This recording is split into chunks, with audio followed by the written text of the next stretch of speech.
On December 7, 2025, the Birch by Romeo Lane nightclub in Goa was alive with music, laughter, and over 150 guests, tourists and locals alike, immersed in the region's legendary nightlife. The air was electric with anticipation as people from all walks of life gathered to celebrate, dance, and lose themselves in the vibrant rhythms that made Goa famous.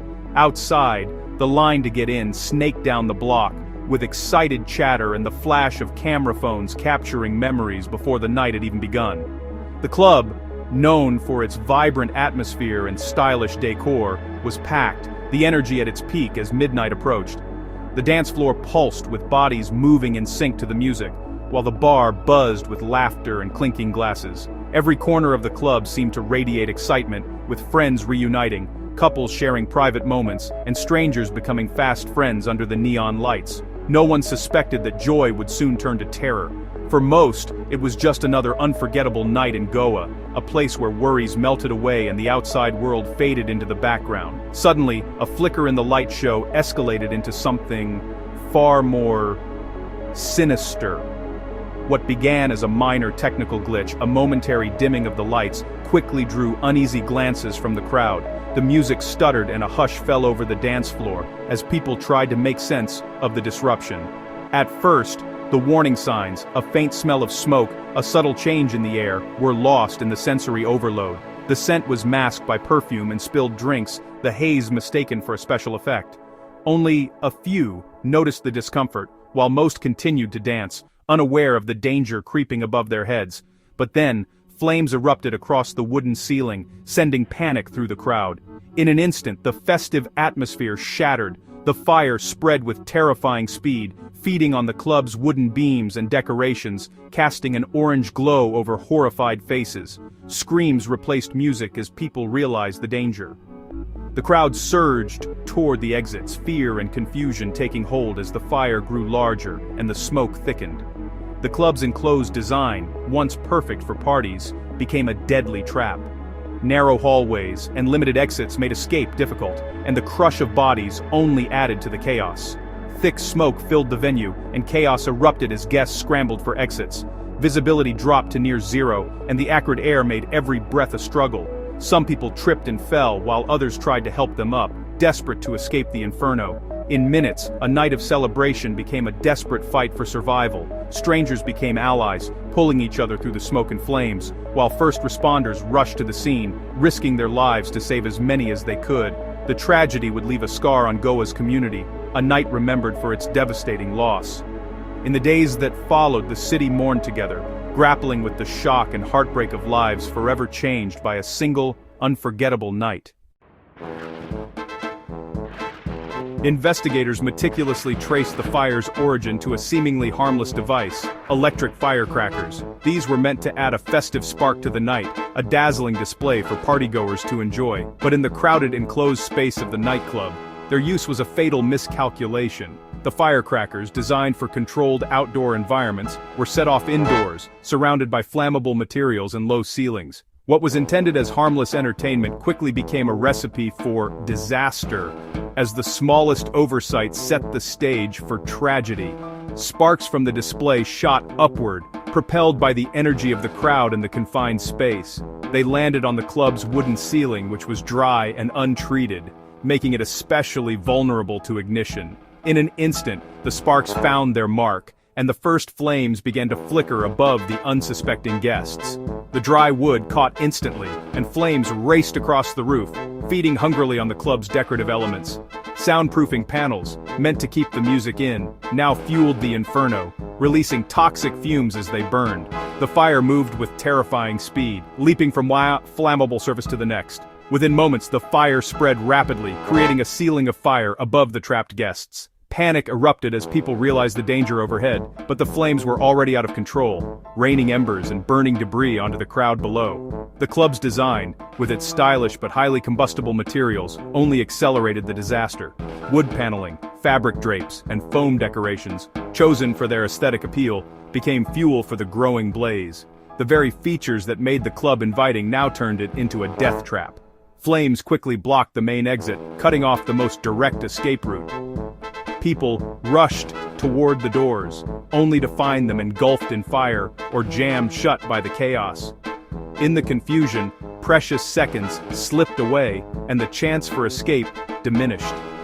Thick, toxic smoke filled the air, making escape nearly impossible, especially for those in the basement.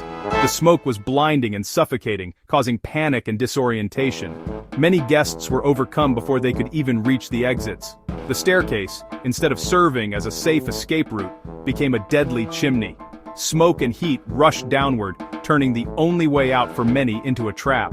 Those trying to flee found themselves caught in a torrent of toxic fumes.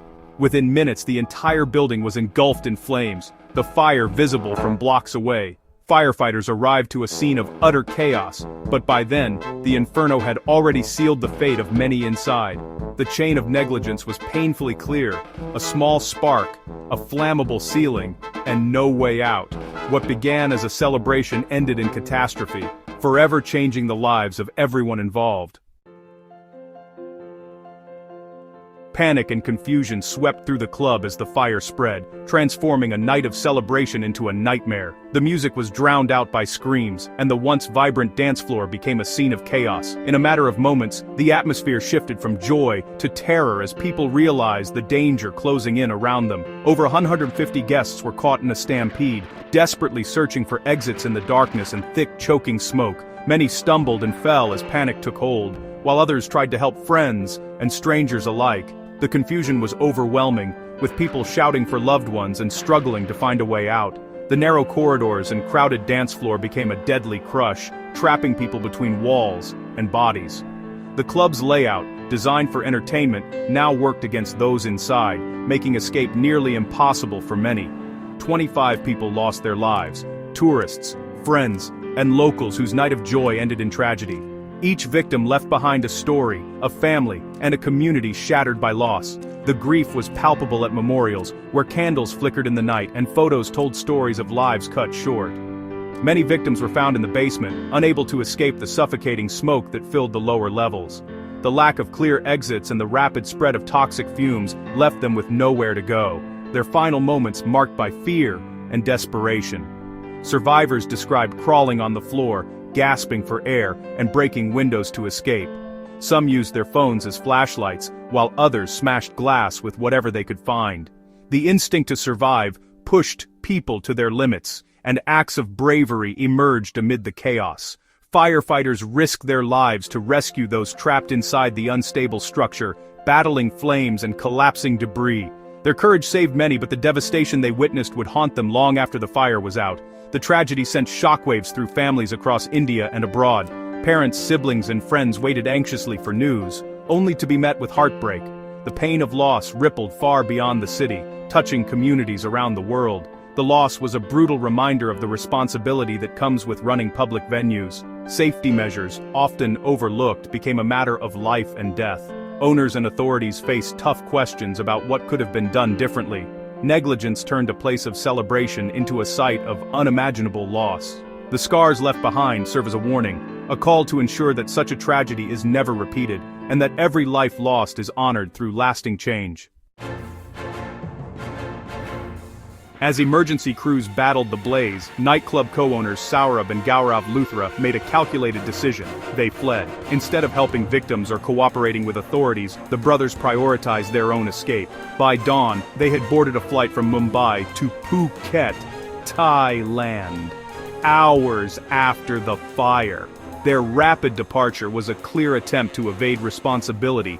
By the time police identified them as the owners, they were already out of the country. Their actions sparked outrage, seen as a blatant disregard for the lives lost. The brothers' flight set the stage for an international manhunt. Their escape was viewed as an admission of guilt, deepening the community's grief and anger. With the Luthra brothers gone, Indian authorities moved fast. A lookout circular was issued, but the brothers had already left. The case was escalated to the Central Bureau of Investigation, which sought Interpol's help. Interpol issued a blue corner notice, alerting police in 196 countries.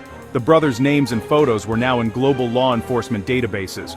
Goa police searched their Delhi residence, posting legal notices and declaring them absconders. The pursuit was relentless. Local, national, and international agencies united to bring the fugitives to justice.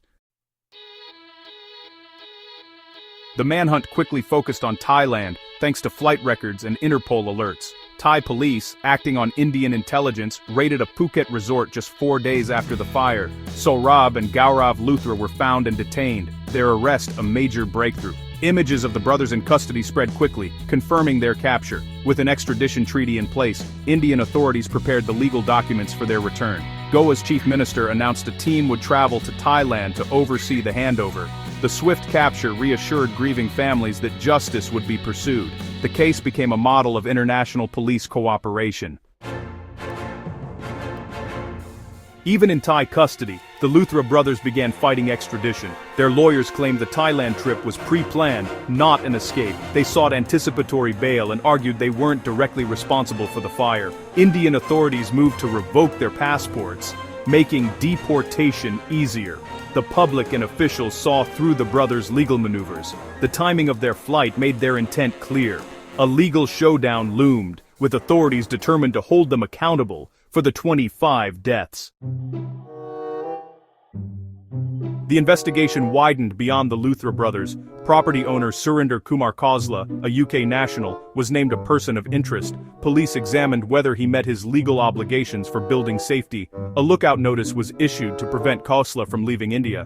Business partner Ajay Gupta was also investigated and barred from travel. Authorities scrutinized the entire management structure for negligence. The goal: uncover every link in the chain of responsibility. Only a thorough inquiry could deliver justice and prevent future tragedies. The Birch nightclub fire forced Goa to confront its lax safety standards. In response, the North Goa administration banned all fireworks in enclosed venues. The ban sent a clear message: public safety comes before spectacle. Calls grew for stricter fire safety audits and better staff training. The tragedy sparked a broader review of building codes and enforcement. The lesson was clear: safety regulations save lives. The memory of the 25 lost must drive lasting change in Goa's nightlife industry.